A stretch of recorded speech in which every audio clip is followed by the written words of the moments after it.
if you are one of those people who is trying to sell a product or trying to encourage people or shame people, especially if you were sharing memes about how sad it is that people are getting fat during quarantine, this video is for you.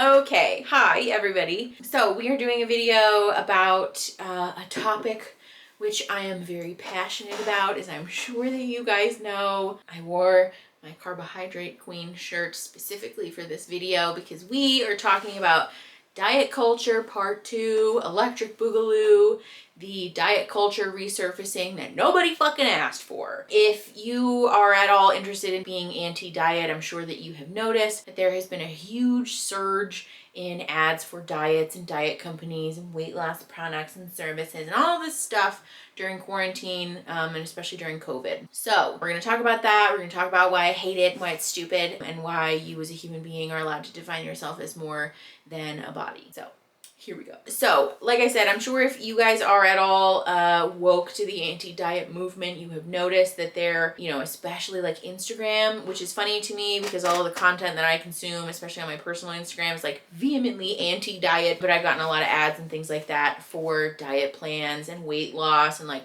fuck you, Noom, I see you when you're fucking, it's not diet. It's not diet. It's not a diet.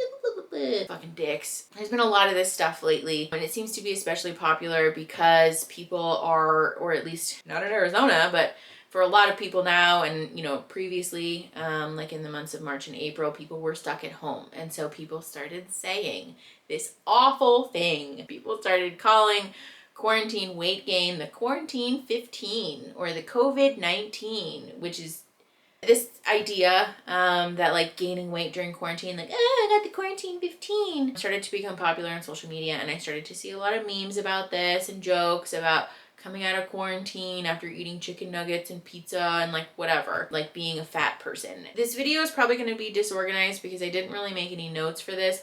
But first of all, let's just talk about the vehemence with which people have advertised these weight loss and diet products under the guise of like, don't let yourself become one of the fatties. And like, as a fatty, can confirm, not that bad. I don't know why people act like being a fat person is the ultimate worst thing that could ever happen to you. Sometimes it's annoying to me that I can't effectively reach my toes when I want to, I guess. My boobs try to kill me sometimes because they're so big. They try to suffocate me a little bit. But like, other than my body occasionally getting in my way, being fat's not really a bad thing. It's really not the negative thing that people have made it out to be. I promise that when I got fat, the people in my life weren't shocked and horrified like the diet industry will have you believe. So these advertisements and this idea that like, don't let yourself get fat during quarantine.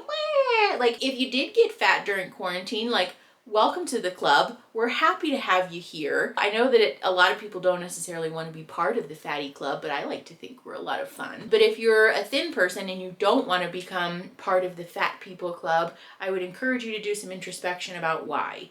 Because usually the fear about becoming a fat person is that you will not be seen as sexually desirable to men, or that you will be embarrassed by your body and like, ooh, what a gross idea it is to be a fat person. But also too, can we talk about the problematic metric that it is for women to define themselves based on whether men find us sexually attractive? Fucking ew. I would really like to think that we as a species have evolved past the point where we feel compelled to curate our lives and our bodies and our existence in such a way that it's pleasing to men. So if you're a feminist and you're still really bought into diet culture, maybe do some introspection about how fundamentally at odds those two things are, because diet culture is inherently steeped in the patriarchy and in this idea that women are only valuable if they're small, and that women's role in life is to be small and to take up less space and to occupy less space in all areas of life, but especially physically. The other thing too about the quarantine diet ads that I wanted to talk about is this idea, I've seen this a lot, that like if you don't come out of quarantine with your dream body, that you're playing yourself, or that like if you don't come out of quarantine the fittest that you've ever been, you never lacked the time, you just lacked the motivation. Yikes.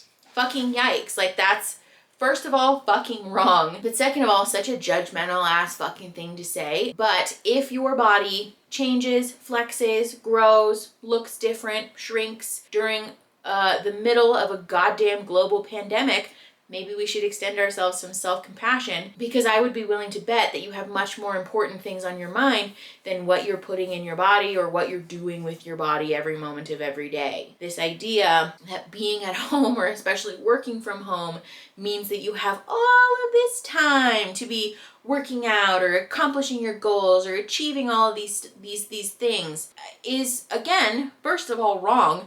Clearly, these memes and these jokes and these posts have been written by people who've never worked at home, because I'm sure for those of you who ended up having to work from home, you know that having to complete the daily duties for your job while you're in your own home is a lot more difficult than people think it is. I have never had more respect for people who are stay-at-home moms, people who work from home full-time, because I have never been so unproductive, unmotivated, and just generally in a shit mood than when I had to work at home. The idea that you have all of this time and emotional capacity to be just like fucking knocking out goals left and right is a fallacy. I don't know what fantasy world these people live in, but that's just not the case for a lot of people. And this also brings up another point that I really wanted to talk about, is that there's a big difference between having the time for something and having the emotional capacity for something. Being in the middle of a global pandemic in which we have no idea what we're doing, clearly our government has shit the bed in terms of how to handle this situation,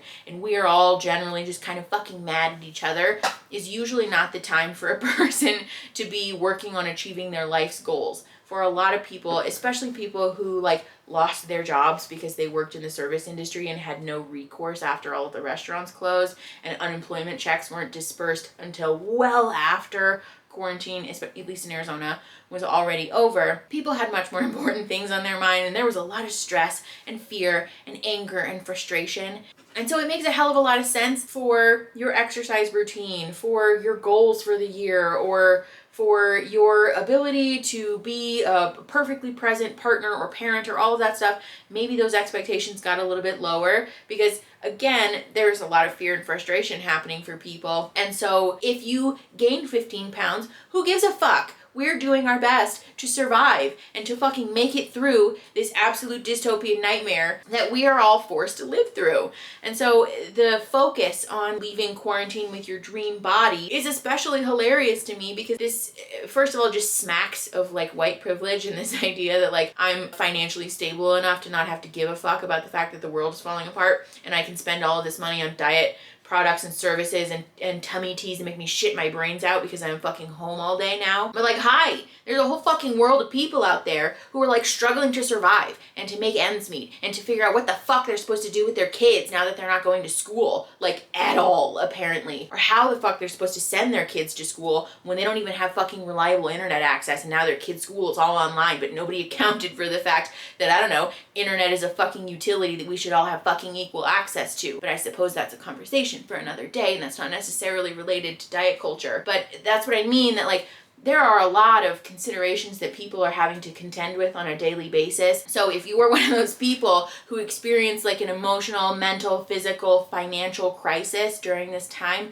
please feel free to relieve yourself of the expectation that you'll leave quarantine looking like a Kardashian, because first of all, Kardashians don't even look like Kardashians, but second of all, you're worth more than that, and your body is not an indicator about your value or worth as a human being. And thirdly, I'm sure that you have much more important and interesting things on your mind than what you're putting in your body or what you're eating or what your body looks like. This topic just really rubs me the wrong way, because again, this idea that people should be striving for this perfect ideal body during quarantine is fat phobic and fucking discriminatory, but also unrealistic, and again smacks of white privilege and just this complete disregard for the actual reality that people live in. And don't get me wrong, exercise is an incredibly useful part of self-care and can be a great way for people to relieve stress and anxiety, but exercise and weight loss are mutually exclusive. The idea that weight loss or that exercise exists purely as a means for weight loss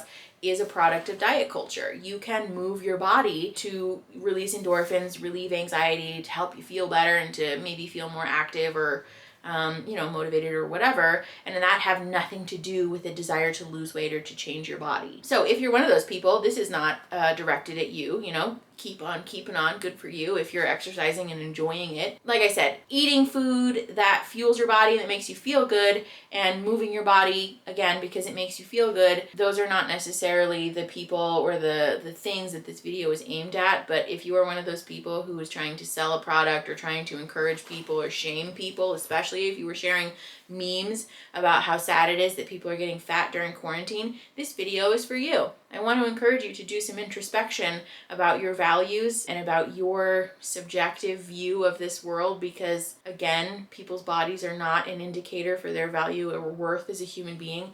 And also, if that's what works for you and you're happy with that, then that's fine, but that doesn't give you the right to push it onto other people and to force other people to hold space for your opinion.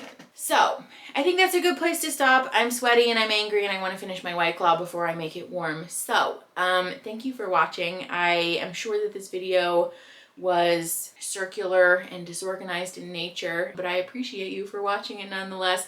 I hope that you guys enjoyed this or found it interesting or useful. If you like the video, do the little thumbs up thing. That helps the channel and the video a lot. Subscribe to the channel. We have a bunch of diverse content here, and so I would love for you guys to stick around and watch what we upload. And then yeah, share the video to help the channel grow and to help each other grow.